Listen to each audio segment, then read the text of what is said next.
People often misunderstand what letting go truly means. They think it is forgetting. They think it is pretending they no longer feel anything. They think it is erasing chapters or deleting memories as if they never held meaning. But the Stoics knew better. Letting go is not the absence of feeling. Letting go is the art of not drowning in what you feel. Letting go does not mean the past disappears. It means the past loses its power to control your present. It means you can look at a memory without collapsing into it. It means the story no longer steals your sleep, your joy, or your direction.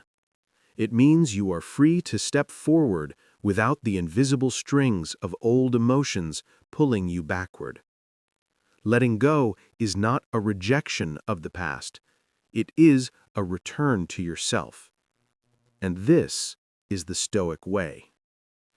Prologue: the Stoic lens on pain, loss, and emotional freedom. Stoicism is often mistaken as a cold philosophy, but that is a shallow reading. Stoicism is warm, honest, raw, and profoundly human. A Stoic does not deny emotion. A Stoic does not suppress grief.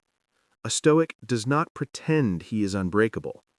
Instead, he walks directly into the heart of his pain with eyes open, not to suffer more, but to suffer correctly. The Stoics believe everything you cling to is borrowed. Every relationship, every possession, every season, every life. The universe is a library where nothing is truly yours. You are simply allowed to hold things for a time until life asks them back. When you cling, you suffer. When you accept, you evolve. And when you let go with wisdom, you become untouchable. Law 1. Accept what you cannot control. The foundation of every emotional transformation. Nothing begins without acceptance. Not peace, not healing, not growth, not freedom. You cannot let go of something you're still trying to control. You cannot heal from a story you replay every night. You cannot move forward if you're still negotiating with what already ended. Acceptance is not passive. It is an act of emotional intelligence. Stoics remind us, you cannot control other people's choices, only your response. You cannot control outcomes, only your actions. You cannot control endings, only your dignity in facing them. Most suffering doesn't come from what happened. Most suffering comes from refusing to accept that it did happen. Acceptance does not remove grief. It removes the fight against grief. And this is the first step toward liberation. Law 2. Embrace impermanence, understanding that every chapter has a natural end. Everything changes. Everything fades. Everything transitions.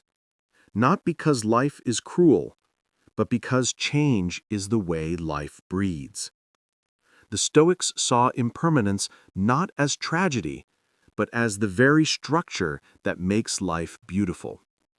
A love without the risk of ending would not feel precious. A day that lasted forever would not feel meaningful. A life without death would not feel urgent. It is the ending of things that gives value to the beginning of them.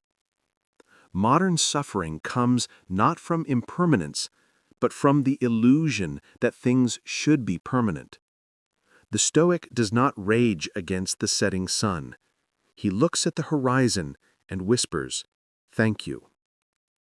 Detach with dignity, walking away without breaking yourself. Detachment is not coldness. It is not apathy. It is not emotional numbness. Detachment is self-loyalty. It is saying, I can love you, and still choose myself. I can care about you without collapsing for you. I can grieve this ending without destroying who I am. To detach with dignity means you do not beg, you do not chase, you do not shrink yourself to remain in someone's memory. You do not hold on to someone who treats you like an option. The Stoic refuses to degrade himself for the sake of attachment. He leaves not because he stopped caring, but because he finally started caring about himself. Dignity is the bridge between love and freedom.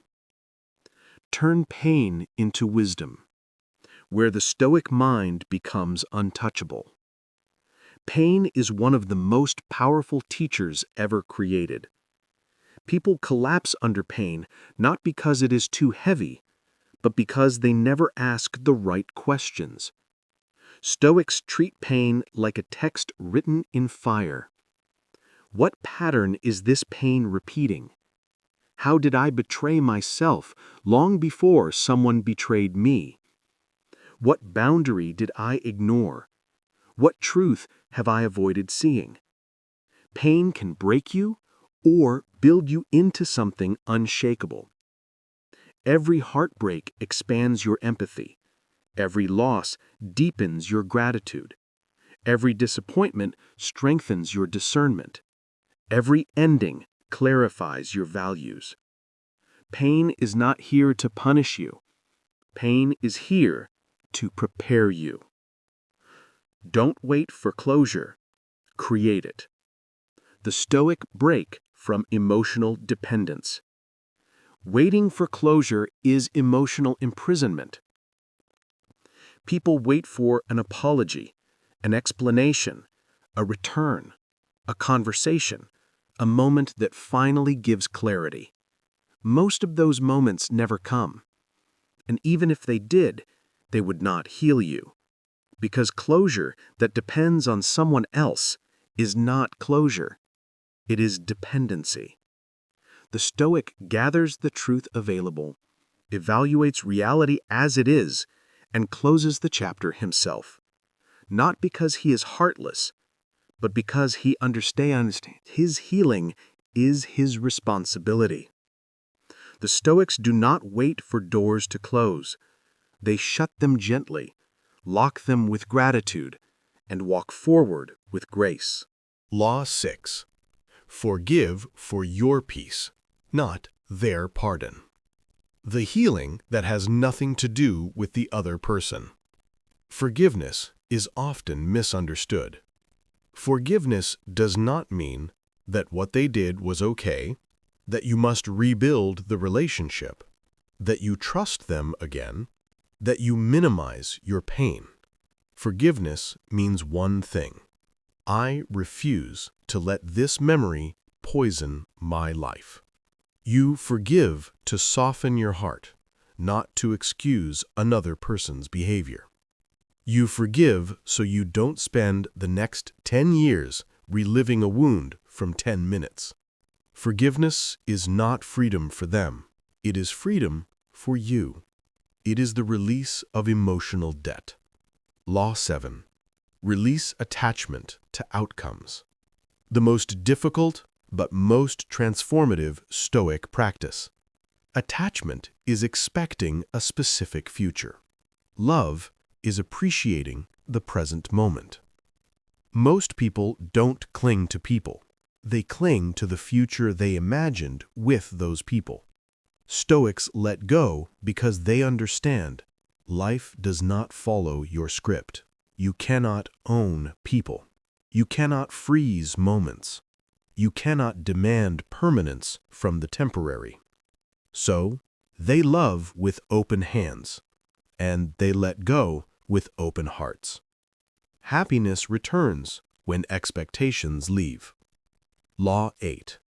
Protect your peace like a warrior. The daily discipline of emotional boundaries. Peace is not luck. Peace is not a gift.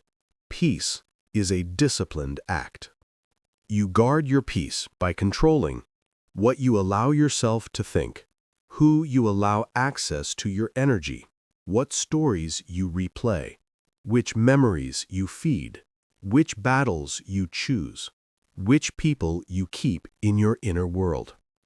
Boundaries are not rejection. Boundaries are preservation. Boundaries say, I choose what gets to stay in my mind. I choose what deserves my emotional attention. I choose what I carry and what I release. Letting go is not a one-time act. It is a daily practice. Law 9. Love without possession. The Stoic cure for fear-based attachment. Possession is fear. Love is freedom. Possession says, you belong to me. You must stay. You cannot change. Love says, I honor you. I appreciate you. I let you be who you are. Possession creates anxiety. Love creates expansion. Stoics understand you cannot lose a person. You can only lose the illusion of how long you thought they would stay. People come into your life for different purposes. Some teach you love. Some teach you strength. Some teach you boundaries. Some teach you who you are. Some teach you who you are not. And some teach you how to let go. All of them matter. None of them belong to you. Time to heal what the mind cannot solve. The final Stoic law of liberation. Not every wound needs answers. Not every question needs closure. Not every loss needs analysis. Not every heartbreak needs a reason. Some wounds heal simply because your soul outgrows the pain. Stoics know healing is a slow art. You live your life. You take one breath at a time. You allow mornings and sunsets to soften you. You let tears wash away yesterday's heaviness. You stop asking your mind to solve emotions that require time, not intellect.